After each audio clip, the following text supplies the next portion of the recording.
दोस्तों, तुर्की से जुड़ी हुई कोई भी खबर फिलहाल काफी बड़ी है क्योंकि इतनी भयानक प्राकृतिक आपदा से निपटना कोई मजाक नहीं। ऊपर से इस आपदा के बारे में हर खबर जानना इसलिए भी जरूरी है ताकि भविष्य में अगर ऐसी कोई स्थिति दुनिया की किसी और कोने में खड़ी होती है तो उससे दुनिया कैसे निपटेगी इसके बारे में भी अंदाजा लगाया जा सके। और फिलहाल जिस तरह से दुनिया भर के देश तुर्की की मदद कर रहे हैं ये देखकर तो हालात काफी सकारात्मक लगते हैं। साथ ही कुछ घंटे पहले ही ये खबर निकलकर सामने आई थी कि भारतीय सेना ने तुर्की के हेटे में एक विश्व स्तरीय फील्ड हॉस्पिटल मात्र 6 घंटे में बनाकर तैयार कर दिया, जिसमें अभी तक सैकड़ों लोगों का इलाज हो चुका है। ये फील्ड हॉस्पिटल फिलहाल तुर्की में घायलों के इलाज के लिए काफी महत्वपूर्ण पॉइंट बना हुआ है। और अब यहीं पर भारतीय सेना ने एक ऐसा कारनामा कर दिया है जिसे देखकर हर भारतीय का सीना गर्व से चौड़ा हो जाएगा। दरअसल दोस्तों, भारत द्वारा तुर्की में बनाए गए इस फील्ड हॉस्पिटल की बिल्डिंग पर भारतीय सेना ने भारत का झंडा लहरा दिया। झंडे के नीचे बड़े और साफ शब्दों में ऑपरेशन दोस्त भी लिखा हुआ था ताकि तुर्की की जनता ये देख सके कि कैसे भारतीय सेना मुश्किल हालातों में उनके देश की मदद के लिए 4500 किलोमीटर दूर आकर इतनी लगन और सक्रियता से काम कर रही है, जो अपने आप में ही एक काफी बड़ी बात है। खास करके ये देखते हुए कि कैसे पिछले कुछ महीनों में तुर्की ने भारत के खिलाफ काफी गलत बयानबाजी की, कश्मीर मुद्दे में अपनी नाक घुसाई और पाकिस्तान के साथ अपने रिश्ते मजबूत करते हुए भारत को टारगेट किया। यहाँ तक कि भारत के खिलाफ खुलेआम एक इंटरनेशनल प्रोपेगेंडा चलाने की भी कोशिश की जिससे भारत की छवि खराब हो सके। लेकिन मुश्किल हालातों में इन सभी घटनाओं को एक तरफ करके भारत ने तुर्की की मदद के लिए सैकड़ों बचावकर्मी भेज दिए। साथ ही आपको ये बात जानकर भी काफी हैरानी होगी कि अभी तक तुर्की की मदद के लिए भारत ने कई विमान रवाना कर दिए, जिनमें से आखिरी विमान मात्र कुछ घंटे पहले ही तुर्की के लिए निकला, जिसमें 13 टन मेडिकल इक्विपमेंट भरे हुए हैं। और इसके पहले भी भारत ने कई महत्वपूर्ण मेडिकल सप्लाई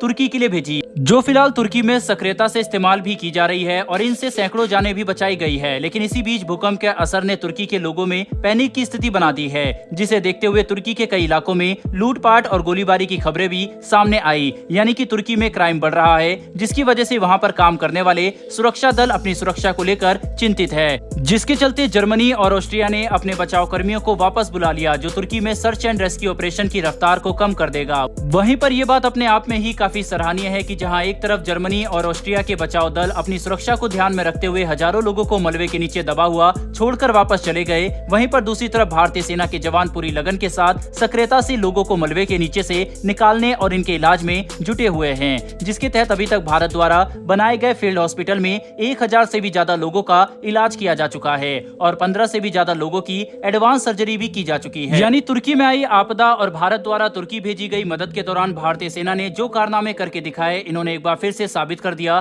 कि कैसे भारतीय सेना विश्व की सबसे प्रोफेशनल आर्मी है, जो मानवता की रक्षा के लिए अपनी मातृभूमि से 4500 किलोमीटर दूर जाकर भी राहत और बचाव कार्य करने में पीछे नहीं हट रही, जो एक राष्ट्र के तौर पर भारत की महानता को भी प्रमाणित करता है। साथ ही इस घटना के बाद भारत का प्रभाव भी अंतर्राष्ट्रीय स्तर पर काफी ज्यादा बढ़ जाएगा। बहरहाल दोस्तों, बढ़ते हमारी दूसरी खबर की तरफ, और ये खबर अमेरिका और भारत के द्वारा मिलकर विकसित किए जा रहे एक शक्तिशाली प्रोग्राम से जुड़ी हुई है, जो भारत और अमेरिका के बीच में अपनी तरह का पहला प्रोग्राम होगा। और अगर इसे लेकर बातचीत पूरी हो जाती है तो ये दोनों देशों के डिफेंस कोऑपरेशन में एक नए आयाम की शुरुआत कर सकता है। दरअसल हम बात कर रहे हैं भारत अमेरिका द्वारा संयुक्त रूप से विकसित किए जा रहे ALUAV प्रोग्राम की। दोस्तों, ALUAV यानी air launch unmanned aerial vehicle Bharat और अमेरिका द्वारा संयुक्त रूप से मिलकर विकसित किया जा रहा एक ऐसा प्रोग्राम है जिसके तहत दोनों देश एक नए एरियल व्हीकल का निर्माण करेंगे, जिसे ट्रांसपोर्ट विमानों से लॉन्च और रिकवर किया जा सकेगा। इसके प्लेटफॉर्म के तहत भारत और अमेरिका दोनों ही C-130J एयरक्राफ्ट को चुनने में सहमत हैं और इसी को लेकर फिलहाल एक काफी बड़ी खबर ये निकलकर सामने आ रही है कि इसे साथ मिलकर विकसित करने के लिए बातचीत अपने एडवांस स्टेज में पहुंच चुकी है।